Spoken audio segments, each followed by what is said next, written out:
Super excited to have everyone here today. I wish we could all be in New Orleans together, but we're not. We're going to be really creative with our session today, and it's super fun to have all of you on screen and to dialogue about what is a topic that's near and dear to my heart, the non-alcoholic movement that we've all been living and experiencing. So our session today is From Fad to Future, Integrating Non-Alc into the Modern Bar Culture. And we have a great group of panelists here today to talk about their great perspectives on all of the different ways that this area is growing. And we've got some great questions for everyone today. So super excited to have you all here. Just as an overview of this session, as we look at, obviously we're in the, the backdrop of COVID, but non-alcoholic drinks have had an amazing role to play prior to the COVID movement. And really, we aren't seeing any decreases of demand. People's drinking habits have been changing. It's opening up all sorts of interesting new things for people at home, lots of opportunities to create great drinking choices, brand loyalty, and encouraging people to engage with brands and people and their communities in a totally new way, and also their favorite bars and restaurants. So we're going to talk about all of these new experiences and occasions and experiences that consumers are having in a whole new way today. So without further ado, I'd love to introduce our panelists. So first we have Grace Venus, who is the founder of Venus Research and Development. She's an expert on product formulation and has been consulting and running her business since 2003. So Grace, we'd love to hear a little intro for you and how you're coming to the panel today. Okay. I am Grace Venus. I'm coming to you out of Santa Cruz, California. And yes, I have been an independent product developer for going on about 18 years now. I grew up in the natural, clean, organic, and non-alcoholic industry. And I have been running my consulting business, which focuses mostly on the fun things are formulation, concept development.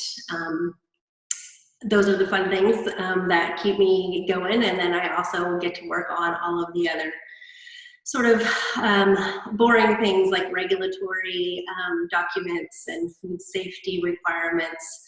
And that's really where I come into play with this non-alcoholic area.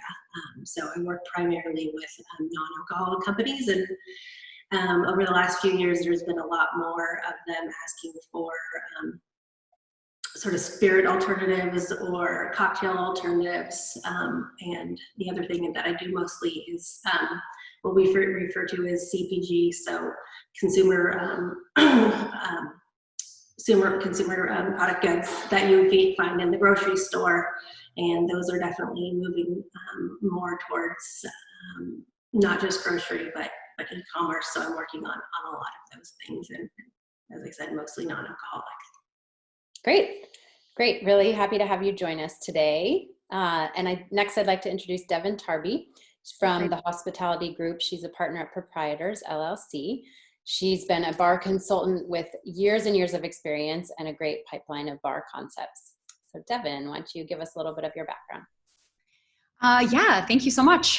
So I started out as a bartender, like many of us, and really kind of found my way behind the bar because I loved cooking so much. So now getting to spend so much time working on cocktail development and programs is everything I've ever wanted. So as you mentioned, I'm a partner in Gin and Luck, which is the parent company for Death and Company and Proprietors LLC. So Death and Company is our our brick and mortar bars in New York, Denver, and LA. And then Proprietors is the consulting arm of our company. And so day to day, I run Proprietors. We have 4 full-time team members who, focus on everything from bar infrastructure design to cocktail development to training. And on average, we open about, about a dozen properties a year, about on average, which means we make a hell of a lot of cocktail menus every year.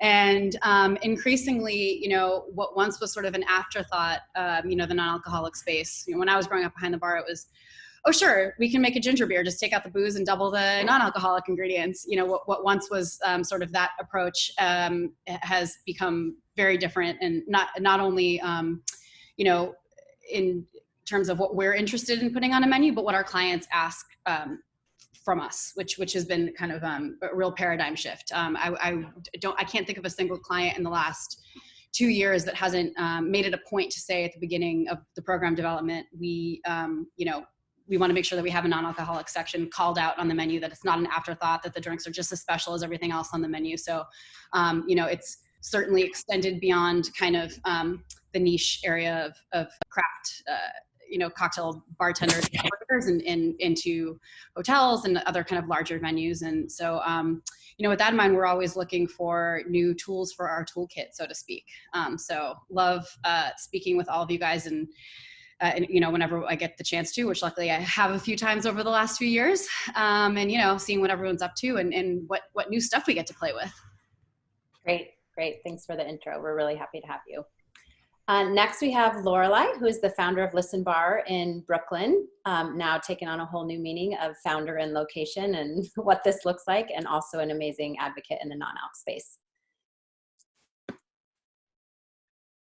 Hi, everyone. Pleasure to be here.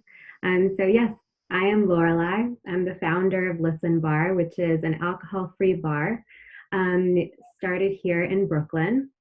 And so when we launched in October of 2018 as a proof of concept in South Williamsburg. And the reception was just incredible. Like, we were in the Wall Street Journal before we poured our first drink.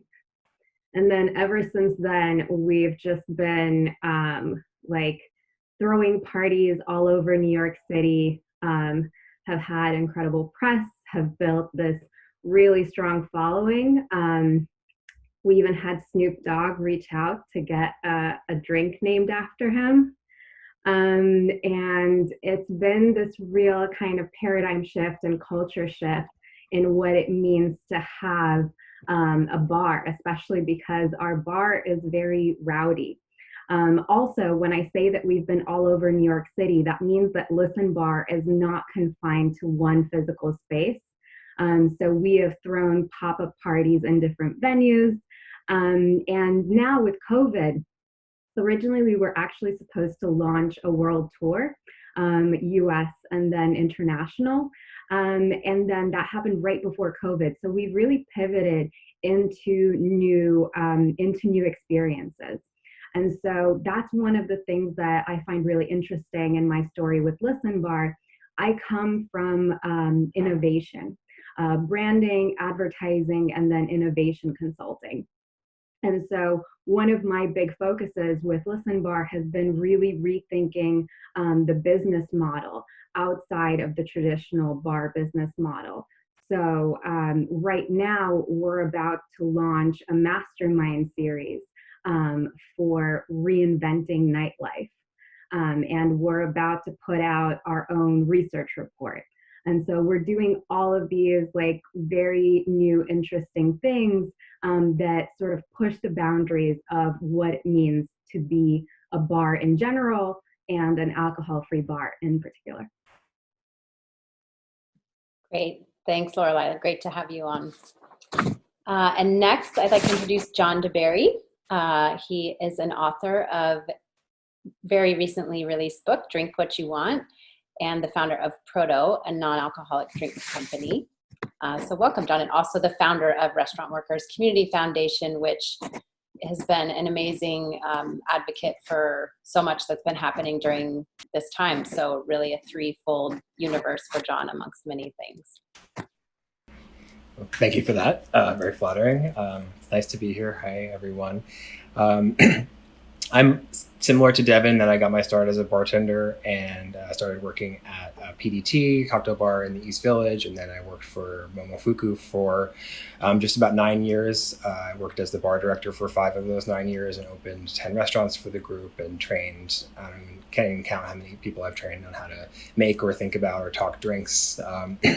And back when I was starting bartending, the non-alcoholic cocktail idea was kind of like, okay, yeah, we can do a fancy ginger beer. And I had a few up my sleeve because I thought that was kind of a cool thing to have. And I always had an eye towards being really inclusive and not making people feel silly if they were asking for a non-alcoholic drink in a fancy cocktail bar. And that experience carried through to my work doing the Food and Wine Cocktail Book, which was an annual project. And we always had like a mocktail chapter, pardon the word, but that's what we called it. And it was really important to me to make sure those drinks were on the same level as any of the other drinks in the book, and using what I knew from culinary techniques and other skills, I figured out a lot of tricks you can use to make these drinks taste just as special as anything else. And then as Heidi mentioned, I have a book that just came out in June, and that's a cocktail book that has all different kinds of cocktails. I made sure to have a non-alcoholic chapter, but as anybody who's done a fair bit of writing might be able to identify with, I am really good at procrastinating when I have something to write. So I was at home, I was sort of rattling around in my kitchen, playing around with different infusions and extractions into water of various botanicals like gentian, Chinese rhubarb, hibiscus. I invented this very convoluted clarification technique for fruit. And that's where I kind of came up with the idea for Proto as a non-alcoholic drink that was a ready-to-drink liquid that was, to me, represents a finished thought of, I've used my experience, my expertise to develop something that I think tastes great, and I want to be able to get it to as many people as possible. So bottling that and shipping it across the country and into bars and restaurants all over was just sounded perfect to me. So I've been working on that for. We launched commercially in October of last year, and we have had to do a lot of readjusting in terms of our focus as the on-premise sort of is on pause for who knows how long, and really think about what it means to transform into like a D2C brand essentially, and ways of engaging with the community and staying in touch with people and still being around and building the sense of community and hospitality when it might not be necessarily so translated into a one-to-one with sales. So living in New York City, it's been kind of cool to be able to walk around and do kind of a Johnny Appleseed moment where I'm just dropping off bottles to friends of mine who have bars and restaurants, and just being able to stay connected with people. But the meaning of that and the expectations that you would have around that are wildly different than they were 6 months ago. So the past few months have been really about how to take something that I envisioned as being a part of the business in a portion to basically 100% of the business. So it's been a lot of learning. Great, thanks, John. And Chris, really excited to have you on board today too. Chris comes to us from Austin today. He's the founder of Sans Bar and Sober by Southwest, and also a great non-alc advocate in the industry. Thanks for having me on. My name is Chris Marshall. I'm the owner and founder of Sans Bar. We got our start in 2017 with our first pop-up, December of 2017, and the response was really overwhelming. I knew that this concept, which had a lot of success in Europe, was going to be the next kind of wave in the way that we experience, nightlife in the United States. And so it was very cool for us to kind of watch this community develop. Our bar is intentionally sober in that we believe that the best connection comes when people are free of substances. And we really do kind of center the idea of like our experience around this connection. So, we got our brick and mortar location in East Austin in December of 2018. And then in 2019, we embarked on our first US tour. We did 9 cities in Toronto in 2019. And then this year, prior to COVID, we were on a 15-city tour. We got 6 cities done before we had to stop in March.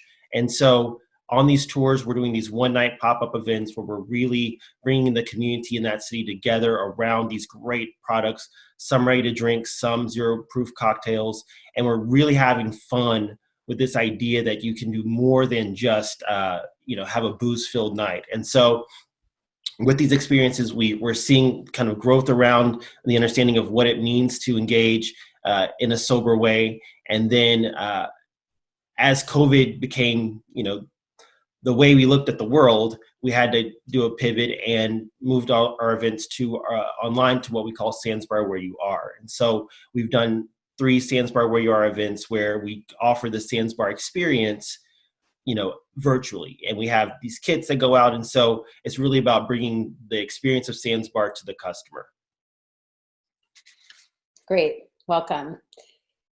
Great, and I'll just give a quick intro on myself and DV, and then we will get off to the races on all of our great questions we have for today. So yeah, I'm Heidi. I'm the Managing Director for Distill Ventures North America. We're actually headquartered in London, but I oversee our North America practice here, and I'm also the lead in Non-Alc for the US. So I get to work a lot with all of you and just with this community and the brands in our portfolio in this space as well. So something I'm really passionate about, but also very clearly aware of the challenges and watch outs and where, opportunity is that we have a lot of things that are challenging to think through. So DV, we are the first global drinks accelerator. We back founders to build, scale, and sell their brands of the future. So we have a whole model that we work towards to bring this to life. So, we're really about a premium experience for the consumer. We do both spirits and non-alcoholic brands, but the main thing is that this is very founder-led. We know that today, people really strive authenticity and connection with the products that they believe in, the companies and the people behind them, and so do we. So that's very important for all of the work we do. We have 4 primary parts to Distill Ventures that we offer through our accelerator. One is investment. Companies do need investment, of course, to grow, and we arrange cash investment with our partner Diageo. We also offer just expertise in partnering. So we have a really bespoke process, but also a lot of specific skills that we can offer brands when they're building their companies of the future. So we offer expertise in partnering across everything from commercial, marketing, product development, operations, logistics, finance, etc. Also, between both the Distill Ventures group and all of the partners we work with, we offer a global network around the world, so connecting to all sorts of amazing experts. And then in the US, we also have a company called Redwood that helps with navigating on our spirit side, the 3-tier system, and what that's like from route to market. But one thing with non-alc that's great is that we don't have to navigate all that. So it's a whole new way to access consumers, which we'll talk about in a little bit. So yeah, when we search for founders, we're really looking for amazing brands, businesses that can scale, kind of that, passion behind the companies with really big ambitions of where they see themselves going. Teams that want to accelerate their brands more quickly over a number of years, but really we look at all stages of partnerships. And like I said, both with alcoholic drinks and non-alcoholic or zero proof offerings as well. So just a little bit about DV for everyone there. And then I just want to touch on kind of the current landscape that we're living in. I think if we would have done this panel in January, we would have said, the world of drinking has changed tremendously. You've heard an amazing intro from all of these people around, different products available, different venues to enjoy non-alcoholic drinks, different expertise and influencers, festivals that are all focused around this. And when we look at the numbers of how things are growing, this year, 21% of the population participated in Dry January. 30% of the US population doesn't drink at all. And 30% of those that do only consume 1 to 2 drinks a week. So, if you look at non-alcoholic beer, it's growing. It's up 39% this year. And anyone who reads the news knows that there is an article on non-alcoholic in some way, shape, or form around cocktails growing or how this interacts with our lifestyle or new bars, new experiences. It's constant. So there's lots of amazing things happening. We looked at even articles just that featured kind of holiday and Dry January mentions of new products, and there was over 100. This was a 77% increase over last year. So just amazing coverage across the board. And if you look at even, search across Google platforms, you'll see that, from January 2018 to 2019, it was up 14%. And then 2019 to 2020 is up 20%. So it's just the movement as far as people being interested in engaging in a different type of lifestyle and really curious around non-alcoholic drinks has been growing quite a bit. And then I guess the last thing I would say is, we look at all those pre-COVID, and now of course we're tracking what's been happening since COVID landed, and there is definitely a big split on what people's drinking habits. Of course, we do hear of people consuming more, and that is one part of the population, but there isn't a whole nother percent, 25% are consuming less. So if you marry that with all of the figures we talked about previously, there is a whole culture of people that are looking for interesting new experiences. And as I said, the media shows no sign of decreasing. There's constant press around new offerings and new experiences, new occasions. What does this look like? New personalities in the field. And as I mentioned earlier, with getting products to market, and John mentioned as well, direct to consumer, we can communicate and get products directly very easily. So if you look at the top 5 spirits, non-alcoholic spirits that we're selling on the Amazon platform just from March versus May, there was a 328% increase. So products are definitely flying off the shelf.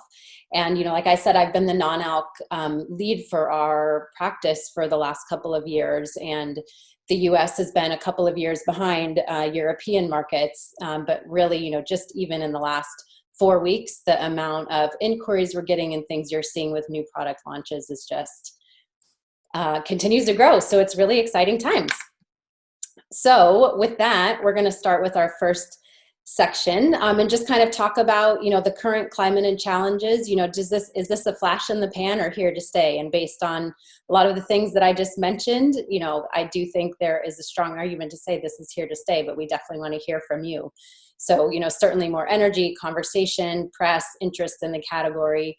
But COVID has impacted our ability to discover. Some people may say it's impacted, of course, negatively in the on-premise and on-trade, but now we can communicate directly through digital and direct-to-consumer. So lots of interesting ways of engagement. So I'd love to just start by asking all of you for some quick comments around what sorts of things and what trends that you've observed in the last few months that point to either growth or decline in the category.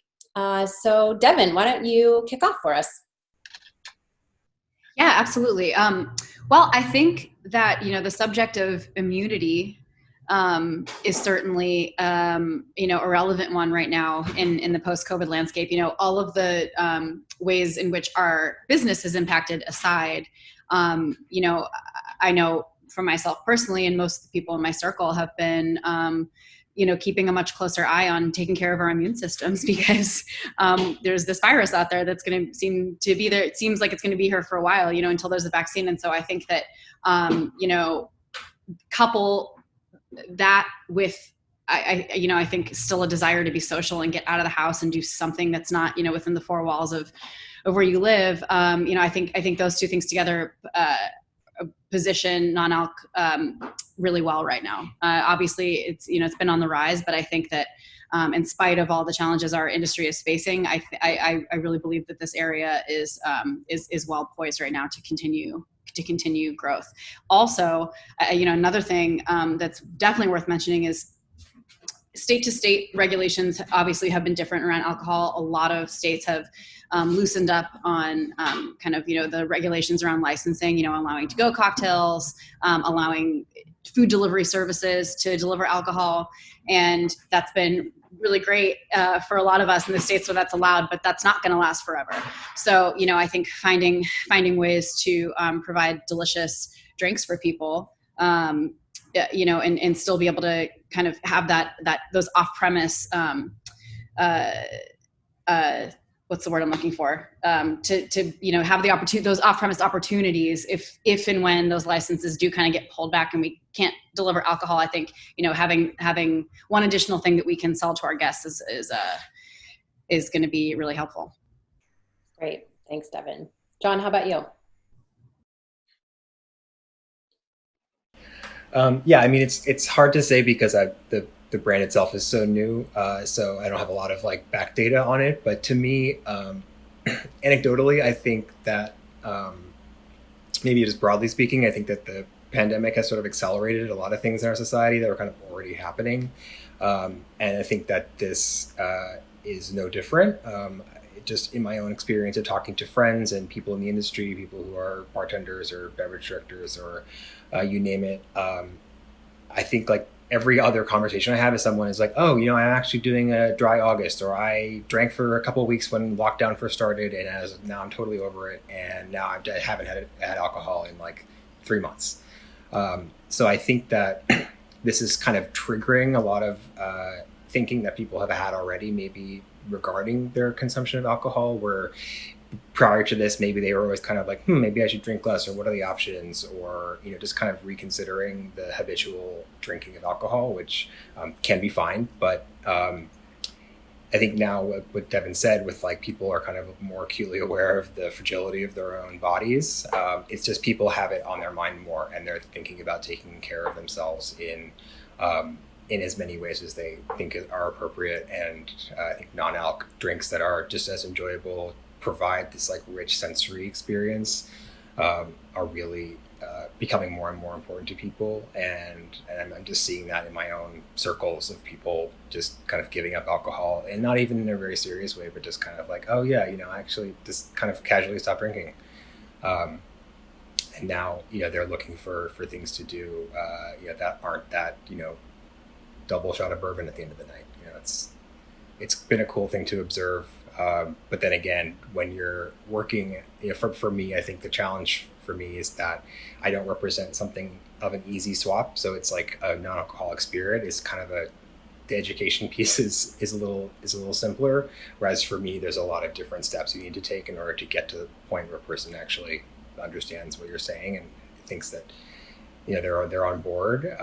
And that's where you're missing with the on-premise, and being able to like just pour it out for guests of the places that are stalking you. And now it's just a little bit different in terms of how do you knock on someone's door virtually? How do you get them to try, you know, something that's sight unseen, and quite frankly isn't like, you know, it's not like a $2 bottle of water. You know, we're talking about products that people should think twice about when they spend their money. So it is like kind of a double-edged situation right now. But I think it's opening up a lot of opportunities more in the long term than just the immediate kind of downside. Great, thanks. Grace, what about you from a product development standpoint, and just potential folks that have been coming to you? Yeah, so I would also agree with what everybody, what Devon and John have both been saying. There's certainly been sort of a pendulum that I'm seeing, where the first few months of COVID, people were probably buying and consuming a little bit more alcohol than they normally would, just with stress and changes to schedule. And then I had sort of always felt that was going to sort of go the other direction, that people were really going to sort of realize how long this was really going to be around, and start thinking and talking a lot more about their immunity and their health. And that has certainly come back around. I will admit, it was actually kind of nice to not be too busy for a couple of months and get to kind of wrap my head around this new reality. But a lot of people have been calling me who had started products in the non-alcoholic area or in the immunity area, especially with the non-alcoholic area. A few projects I had started sort of fell off the radar, and then have come full force back into play. And you know, the question I've really been getting is, you know, how do we now make this work a little bit more in this environment? And a big part of it has been around packaging, another one of those boring things that I focus on. So even if the same formula is what they've decided to launch with, we've either decided to go into a smaller container, or something that's a little bit lighter to ship, or can maybe be made at a different co-packer and less of them at a time. So it's a little bit of a less scary launch for these, but it's definitely swung back around. And both even the really, really low alcohol kind of seltzer kind of area, or the completely non-alcoholic customers are still certainly there, on top of a lot of immunities going on. So I haven't actually started adding immune boosting ingredients to any of my non-alcoholic cocktails, but I have a feeling that's going to be next on the list. Yeah, great. Great. And then Chris and Lorelei, I'd love to, you know, in addition to trends you're seeing, also just if you could comment on as you answer that, kind of biggest evolutions you've seen during COVID, you know, the consumer moving from bar nightlife to the virtual at-home experience. You both have been doing a lot in that space, and would love to hear you comment just on that as you talk too. So Chris, why don't you give us your thoughts? Yeah, I think we're all seeing the same thing happen. We're just seeing it from different angles. And what I realized when we stopped the tour was there was just this momentum. People were really excited about having these experiences in real life, because so much of non-drinking culture is social media. You know, a lot of it's on Instagram, it is on Facebook. And so people were really excited about having these in real life experiences. And then when that was gone, I noticed there was this real rush to find ways to connect with each other digitally. And that's why we kind of started these events. And as a community, you know, here in Austin and around the country, I've noticed that people initially did kind of move away from, you know, being sober or being sober all the time. And they, you know, maybe return to drinking. And now I'm seeing it kind of, again, come full circle, but people are really hungry for new experiences. And that's why these new products are so interesting to me, because I think that this is a great way, these digital experiences are a great way to engage customers and to understand exactly what they're thinking and what they're doing at home. I think everyone's looking for that fun thing to try at home. They're looking for that fun beverage that they can take home with them and make, you know, a fun drink. And so I'm excited about what this opportunity has provided. I think it's offered, you know, bars, sober bars and non-alcoholic bars an opportunity to innovate, but it's also allowing consumers the chance to try these products at home in the safety of their own home, and to make these experiences very, very personal. And so I'm very excited about kind of how things are evolving in the midst of this pandemic. Great. How about you, Lorelei? Absolutely. I echo what everyone has been saying. You know, to Chris's point about momentum, when I first launched Listen Bar, you know, we were the ones going up to all of the venues and being like, hey, like, we want to do this. Like, we'll take your slowest night. We'll do like Mondays. We'll turn your Monday into your best night, which is what happened at a lot of places. And now when we were going into the tour, we were getting hotels from around the world who had heard about us, who were booking us to like add them to our tour and like wanting to like, you know, fly us out. And so especially now as like, you know, somewhere down the road, people are going back to offering IRL experiences, I think there's a real value being placed in creating that, like, as Chris said, that really special experience. And so getting really creative with what's going to get someone out of the house, what's going to get someone, you know, to spend their night at your venue is being valued higher and higher. And so being able to program and sort of build all of those things together between like the event programming, the menu direction, all of that, like, is something that's definitely going to grow into the space that has benefited us. And in terms of the conversation of sort of like the fad to future, I have to think about like the people who are, you know, thinking about this being sort of a fad and a flash in the pan, I think are the people who think about sort of, oh, well, it's dry January. It's like 1 month out of the year. And then every other month, you know, you go back to your regular habits. And so I have to look back on my own experience. And for me, Listen Bar started from like a dare to take a month off of drinking 6 years ago. And you know, at first, like that dare was like a huge light bulb moment where I noticed how much I really enjoy going out without drinking.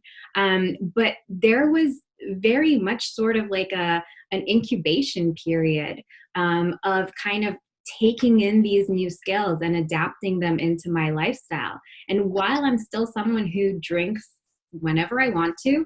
I find that whenever I want to has been like really getting smaller and smaller, because going out without drinking is becoming so much my go-to.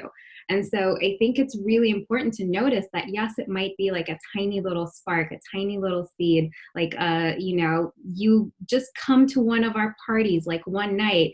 But if you look at like what that seed kind of grows into, what I've found for most of the people who come to our parties is that it opens something up that had previously been kind of locked. It unlocks something in people. And then it makes them feel good. And so they keep going back to that feeling and to those new habits, whether it's when they're at home, whether it's when they go out. I spent the first 3 months of quarantine without a sip of alcohol because I wanted to get to like a really strong sort of mental health baseline, because it felt like the world was just going real crazy. And when I wrote an article about that, the amount of people who saw themselves reflected in my words was really surprising, really validating. And it showed to me that even in this narrative of people kind of hunkering down in quarantine and just trying to numb out this madness with alcohol, there's actually a lot more nuance. And I think what the other panelists are saying completely reflects that as well. Great.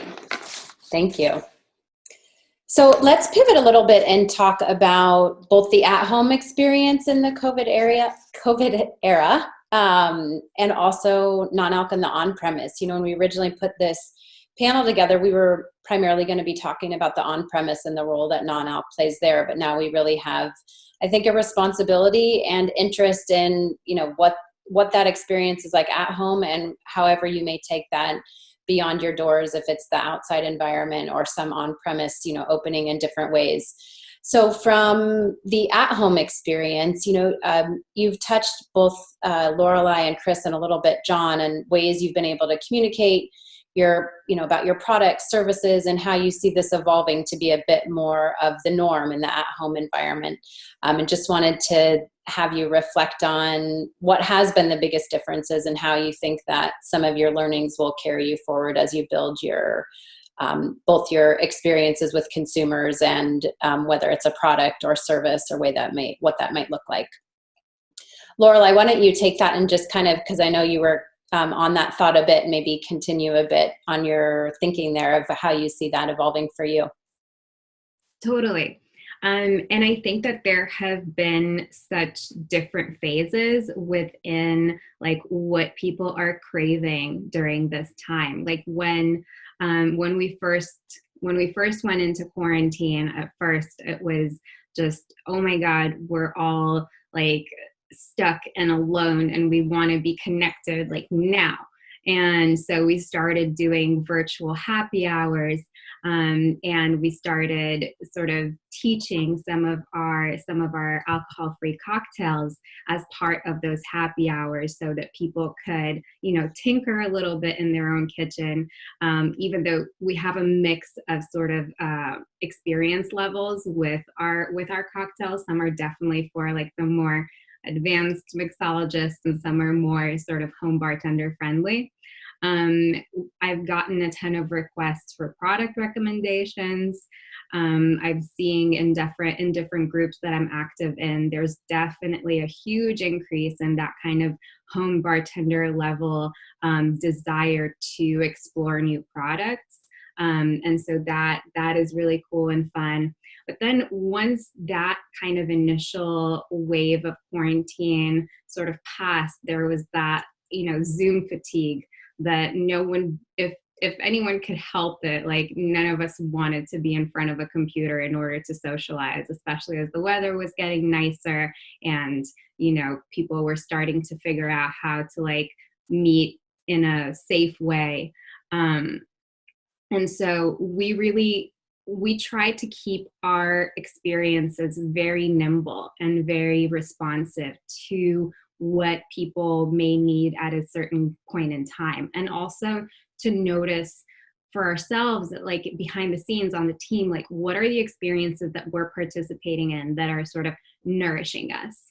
And so the inspiration for the Mastermind series was this desire to have a certain level of structure, a certain level of accountability, and this longer view, rather than it being like a one night off, like a one-off, event on one evening, having this like 6-week journey that helps actually build deeper community, because we don't just want to be around each other, for a random Zoom call. We actually want to be invested in one another, and we want support, because it is so hard in isolation to follow through on our projects. And it is so easy to feel like, what is nightlife even going to look like? But ultimately, the spirit of Listen Bar was very much kind of noticing that the bar world wasn't creating what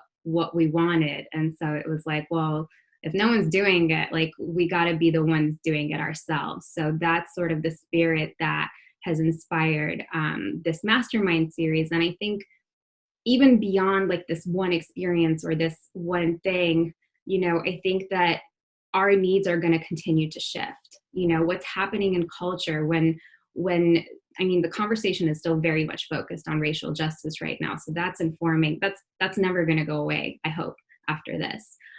But constantly being responsive to culture, constantly kind of building on what's happening around us in how we deliver new experiences, and kind of finding new forms, new formats. Maybe it's blurring IRL and virtual and finding new like hybrid experiences. I think it's all going to continue to really evolve. Great, thanks. And Chris, as you reflect on the answer for this, just how you see the at-home experience evolving, I'd love to just, of course, you're also thinking about what the on-premise experience will evolve, and they're probably one and the same to you a bit. So I'd love to have you talk us through a little bit about how you see the evolution of both areas. Yeah, this has been a adventure in learning as we go, and trying to understand how we can use this property that we're paying rent on to actually create a little income. And so our on-premise sales of our kits have been phenomenal. It's something that I did not see coming. I did not think people would want to go to the bar, pick up a kit, and make these things at home, makes these drinks at home. And I've been surprised how many people are really excited about picking up the kit and having that as their weekend thing to do with the family. So that's been a real development that I did not see coming. I do think that even as the world begins to return to a sense of normalcy and we are able to gather in real life, I think we're still going to see a little bit more virtual experience. I think we're going to see this becoming a consistent thing. And our focus for the next quarter or so is to really look at how we can enhance those digital experiences. And that's why we do these experience kits. And so what I'm really excited about is the digital experience, where we can have drinks that people can make in person at home with their stuff, and then they can follow along virtually. I'm really excited about that, because I feel like that will be the future of how we gather. And we have these happy hours where we're not just sharing a screen, but we're sharing the experience. We're sharing a drink. We're sharing the scent. We're sharing the action and ritual of making a drink. I think that just creates something special that we've just not seen before. Great, thanks. Really great examples, Chris.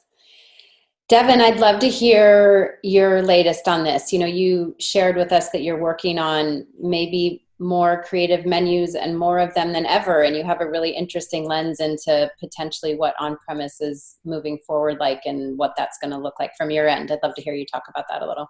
Yeah. Well, for all of us who, have been relying on operating income from a brick and mortar establishment, this is a very scary time, and it feels like, our industry is in peril.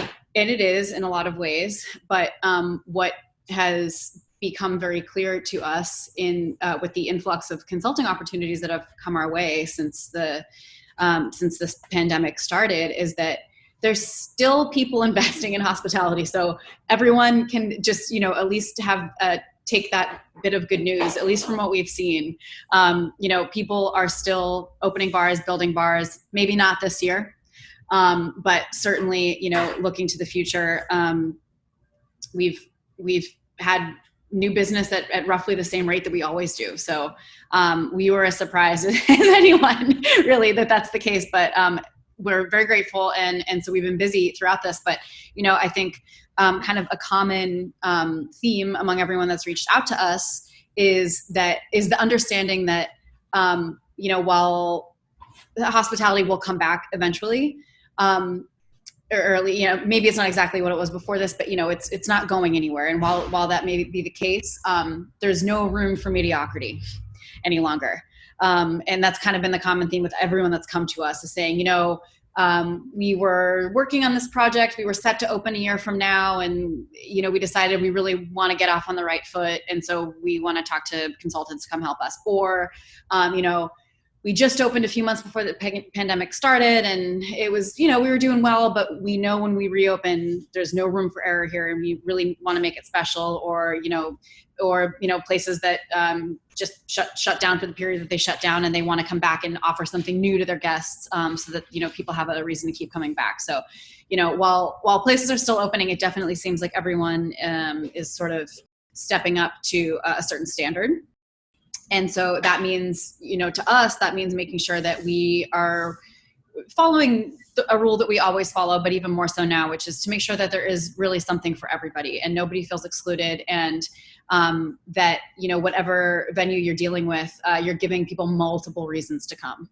And, again, kind of keeping that conversation about immunity in mind, we understand that there are going to be a percentage of people that, miss congregating in public spaces and miss, being in that bar environment, but maybe have decided to scale back on drinking or to stop drinking altogether. And so it feels even more important than ever now to make sure that our non-alcoholic beverage offerings are not just present, but really special and compelling, and give people a reason to keep coming back.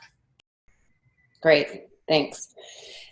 John, wanted to have you talk about this a little. You launched your product in the fall at some amazing locations, like to the likes of Gramercy Tavern. And, you have so much background on how, bar culture fully needs to, fully embrace non-alc as a category and what that looks like.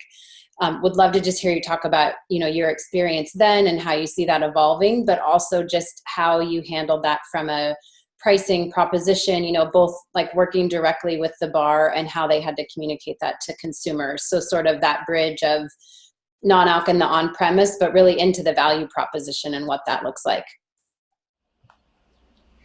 Yeah, I mean, I think for me, my proto is not, a $2 bottle of seltzer. It's like people will find it on the glass list, like $14, $12 a glass. And I think that the question is, like, a lot of people assign a great deal of value to an alcohol beverage because kind of at the end of the day, there's a physiological impact that it has on you. And I think people can kind of justify spending money on something if, like, at the very least, it has that going for it. Where if you don't, this is something I think about all the time, whereas, like, if you're not getting that effect, you're still having that experience. So why should you think about paying any less or more for it? For me, because it's really about when you're working at a bar or a restaurant, the actual material that you're putting in front of someone is like maybe 20% of the experience that you're paying for, and the rest is just everything else around you, the people, the staff, the lights, whatever. And being able to offer, if people who drink alcohol are willing to spend $15 for a glass of wine or a glass of cocktail, why are people who don't drink alcohol any different? And why should we be sort of selling them short or writing them off as people who aren't willing to spend the same amount of money as someone who drinks fancy wine? So for me, the question of pricing always becomes less of an issue when you taste the product, and not to be too self-congratulatory, but I think that when people have an expectation that a lot of non-alcoholic drinks are kind of insipid and maybe a little sweet or fruity, and when you do taste something that's really complex that reminds you of like a more drinking experience, like an Italian Amaro or a vermouth or fancy cocktail, it kind of, that question becomes secondary to people. So for me, it's really about yeah, I can talk your ear off for as long as I want, but let's just get to tasting. And that will tell you so much more than just me speaking. And so that's why having really fancy, like high touch on-premise accounts is so important, because you do have these people that have the time to spend at the table to have regulars and taste them on it. And they are also offering experiences that they're sending out drinks to people without ordering, like little splashes of something. And if you're doing like a sparkling wine, like you'll probably get most people, but then there's always someone you're going to leave out. And that's always an awkward conversation. So something that a lot of the on-premise accounts were excited about was just using it in their arsenal as just something fancy to bust out on people, as a way of surprising, delighting people. And, you know, with the, you know, pandemic environment, the way that people are modifying their service really cuts down on time. So the challenge has been how to clarify the message that we have, how to streamline, you know, our pitch essentially to people, so that if you don't have a sommelier or if your server is spending 3 minutes hanging out with you, talking through the list, how do you still reach people when they're behind a plexiglass window and they have 2 seconds to talk to you because everyone's kind of in this weird state of anxiety. So it really forces you to get really clever and streamline a lot with your message. Yeah, I can imagine. Grace, what about for you? Things, you know, like product quality and the end consumer experience, how has that been bouncing back with your clients? And what are your thoughts on just, you know, the liquid having to be, you know, as John said, experiential and kind of elevated? Do you have that same commentary with your clients as well? Yeah, certainly. I think people are really missing going to the bar and having something that is not what you'd usually make at home. And I do think when people had a little bit more time in the beginning of COVID, they were, you know, going through their garden and doing kind of fun, exciting things. But most people have kind of had to go back to their semblance of real life, even if it's at home and they don't have time to get as creative, but they are now really, really missing what they had experienced at bars or at friends' houses in previous times. And so I do think that there is room for a lot sort of sexier products to be able to be bought online or at your, you know, or at the bar that you usually used to go to. And you know, and I think like Lorelei was saying is, you know, or actually as Devon was saying, mediocrity is not an option.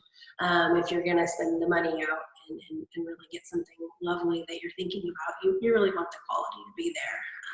And you don't just want, you know, a $2 seltzer, because we've done that already. Yeah, great. Thanks, you guys. Let's talk a little bit about just this, you know, access for consumers, and, you know, route to market is blown out of the water. We don't have to follow the 3-tier system. We can get stuff right to people's doors. And as there's no rules in route to market and how we get to people, there's also just no rules in the category, right? It's a whole new world out there. So, you know, before we wrap up our session with some closing comments and have you guys all read your crystal balls into the future, would love to just, you know, talk for just a few more minutes around, you know, as spirits brands would grow traditionally kind of one way in the on-premise, you know, build a culture. But we have an entirely new model here. So, you know, Devon, maybe you can just share your thoughts around what role bar and drinks professionals have in, you know, playing to educate, and how we think we can progress to help people participate in the category. I think that, you know, bar and drinks professionals will be instrumental to the category growth. You know, we are supposed to be the experts, right? And you can, you know, build a lot of trust around a brand just by having a professional vouch for it. That's the whole reason brand ambassadors exist, right? And so, you know, I think that I still, even though, as I mentioned, we've been expanding, you know, the way in which we include non-alcoholic beverages on our menus, there is still a pretty huge element of surprise, in my experience anyway, when our guests receive something that is beyond, a glorified juice. And, to a point that John made a few minutes ago regarding pricing, as somebody who drinks alcohol, I was always really worried about charging, charging a price that would make Seedlip cost effective, as one example. Because, when Seedlip hit the market, we were all so excited about it because it was the first, real tool, I'll say it again, tool in my toolkit to make like a stirred non-alcoholic cocktail, right? And so, but it costs as much as a bottle of gin, so you have to charge for it. And I was really apprehensive about that and worried about kind of what, the feedback would be. But I think because the category is still so new, there was never any pushback on the price because people were so stoked to get something that wasn't juice and get something that felt special. And just that mere act of hospitality made it such that the price didn't matter. And I know that's not quite not quite answering the question that you asked me, but I think it's related, where absolutely kind of gain that trust such that our guests are willing to spend money. And in order for the category to grow, we as professionals, we do have to continue to educate by way of using products like Proto, Seedlip, anything else that's on the market, and making really cool things with them. The recipes that wind up in Food and Wine, that wind up on, influencer Instagram accounts. People need to know how to use the tools in order for them to want to buy the tools. And, as congregating is going to be not an option for a while, I think that, it's going to be on us to show people how to use it so they can do it at home and kind of get close to the experience they could get when they were going out. Right. Yeah, I think it's interesting that you break down kind of some of the different products. We see that too, where you've got Seedlip obviously as an early entrant and, as a non-alcoholic distilled spirit, but kind of stands alone in the way in which bartenders use that. And then something like Proto, John's beverage, is really opening up kind of new occasions, new ways of drinking, new times, new consumers. And then you also have products like Ritual, which also is in the DV portfolio that is more of a one-to-one replacement. So for the on-trade, you're starting to get more options to work with. And so consumers can kind of dissect this in a way that works for them. So it's a great point you made. Lorelei, I would love to hear you talk, as we're talking about some of the products and how they're used, what we call them. I know you have an interesting point of view on this, and we're all talking on this call of non-alc, and probably to a consumer that means nothing. It's very much a trade word, and we use it that way. So I'd love to hear you talk about that for a minute. Totally. And to piggyback on the last question, when we first launched the Listen Bar menu, we had, I think, 14 alcohol-free cocktails on it because we wanted to really kind of stand against the idea of sort of the dearth of choice when you're looking at most menus where maybe you have one or two. But what we found is that actually, because this is such a new category, people require a lot more education, and it can very easily be overwhelming. And people are much less likely inclined to go for something that they haven't heard about or that sounds way too exotic. Unless there is a bartender kind of holding their hand and recommending it to them. So for new entrants in the category, getting that kind of buy-in from the bartenders and the staff is so vital. And so now our menu is down to, I think, 7 regular cocktails, and we sometimes partner with brands to feature them for certain events, which makes them like special and like an item of interest that night. And then that is, that real estate becomes very valuable because we realize that there's only so much attention span that people really have. And so, you have to kind of put the effort into like making sure that you're on that real estate, whether it's Listen Bar, Sands Bar, working with Devon and others. It just becomes so important to build trust from those people who are then in the Facebook forums of like people asking for recommendations and like impressions between different spirits. You really want to make sure that there's people who know your product and love your product. And if they don't, that what you can do to change it. And so moving on to your second question around nomenclature, one of the big things that I really wanted to push was like, okay, what is the right word for this? And ultimately, you know, I saw Julia Momo say with her Spirit Free Manifesto, that was one of the first things that really got me thinking about, like, what is an exciting aspirational word for this category? Because on a philosophical level, what's happening is that people are moving from the narrative of restriction of, oh, I can't drink because I'm pregnant, driving, I don't know, religion, to a narrative of preference. I'm choosing not to drink tonight. And so the word non-alcoholic, you're already telling someone no before you're even out of the gate, you know, and you're kind of positioning alcohol as the thing to say yes to. And that really wasn't jiving with like what I perceived to be the emotional attachment to this category. And what I went for instead is alcohol free, which is sort of in the same vein of like gluten-free, you know, cruelty-free. It is a choice, a mindset. It reflects the product. And it is ultimately a release, you know, like people are choosing to be released from the expectation of drinking. And we actually would use alcohol free when we would talk about the cocktails, which also goes to the very funny, you know, condensed shortened version of AF. So we had the Good AF Awards for like the best alcohol free cocktails, which is a really funny play for me. I geek out on that stuff. But then we would say booze-free bar, because I also geek out on, what's it called? Alliteration. I love a good alliteration. But what I'm finding is that because there are still so many terms in the category, it does become kind of diluted.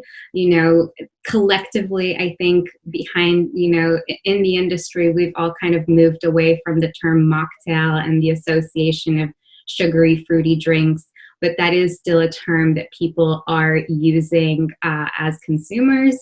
You know, there's also zero proof, which can be pretty intimidating if you're not familiar with it. And so I think that one of the things that's going to really change the culture is when collectively we align on terminology that we are all really embracing. And I think about the example of plant-based versus vegan, which is kind of the difference that I see between alcohol-free and sober. Like, you know, I heard from a journalist when she was interviewing me that restaurants saw like a huge like skyrocket when they started adopting the terminology of plant-based. Because A, it's sort of positive. It doesn't have the restrictive connotation of vegan. And B, it's a little bit more casual and permissive. Like you don't have to ascribe to a strictly vegan lifestyle in order to strive for a more plant-based diet. And so I think a similar thing is happening with alcohol, where people might not be sober, but they are interested in a more alcohol-free drink diet. Yeah. Yeah, great. Thank you. And actually to the, you know, kind of the plant-based or meat-free, but we see huge movements in dairy-free with everything that happened with almond milk and oat milk, and obviously huge plant-based meat-free. And now, you know, there's been many articles, and it's something we have been talking about at DV for a while, that, you know, is alcohol-free the next like Beyond Meat type of idea, or the next meat-free? So we've only got just about 5 minutes left to wrap things up here. And I feel like we're just getting rolling on everything now, but, Lorelei, thanks for your comments just around everything that you've shared, especially with some of the initiatives that are going forward, for you. So, like to give a chance for a couple others to share. Chris, you know, what do you see into the future? What are some initiatives you're going to be focused on in the coming year or two that you think will really, take us into the future, the new revolution? I think the future is alcohol free for sure. I think that there's a sobriety spectrum, and the more that the industry can recognize that spectrum and cater to all points along that spectrum is going to be vital. I do think that we will return to nightlife as we knew it, although with some real modifications, but I'm very hopeful that the digital experiences will stay, and that there'll be a lot of just in real life experience and a lot of on-premise sales. I really do think there's a world, and there's room for both. I think there's the world is wide enough for both of those things to exist. Great, thanks. John, how about you? Where are you hoping that this world will evolve to in the coming years? You know, both you've been working a lot on the D2C at-home experience and then also the on-trade. Just where do you see your efforts going? Yeah, I mean, I think that it's hard to say really with any certainty what will happen with the on-premise. You know, there's people feeling optimistic. There's people who think things won't go back to normal until 2022. I think it's probably a combination of the two. But I do think that one of the reasons why I found, I'm not a sober person, but I always loved the idea of a non-alcoholic drink for a lot of reasons. But one of them was that it offers you so much more accessibility when it comes to who you can reach and where and why. You know, the 3-tier system is a huge Byzantine nightmare for everybody, and so being able to reach people in places where traditional kind of high-end drinks brands couldn't is just really cool to me. And especially now that we're sort of scurrying away from on-premise for now and trying to find other avenues to reach people, just the ability to show up in interesting places and unexpected places is just really exciting to me. And I think that also goes hand in hand with just the way people are kind of culturally approaching alcohol use. And I was like nodding furiously along with what Lorelei was saying about how it's really becoming like an affirmative choice rather than this restriction-based idea of what you're doing. And it's becoming a bit like choosing to be vegetarian or vegan or not smoking or, you know, exercising 7 times a week. It's like, rather than it being a weird, sad story about why you're choosing to avoid alcohol for any period of time, it's like, oh, cool, good for you. You know, it's becoming kind of more accepted and less stigmatized and less like scary for people to talk about. Like it's like kind of a coming out moment for non-alc. So I think despite, you know, all the chaos, it's still a pretty cool time to be doing what I'm doing. Great. And then Devon and Grace, any closing thoughts from you around kind of desires for the category or things you think we'll keep seeing on the upswing?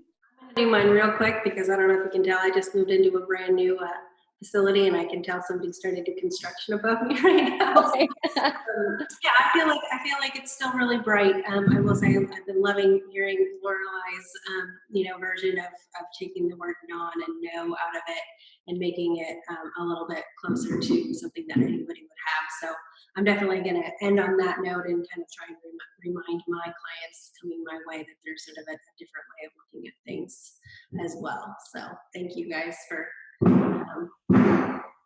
okay, there goes the construction. Thank you guys. Really great. No problem.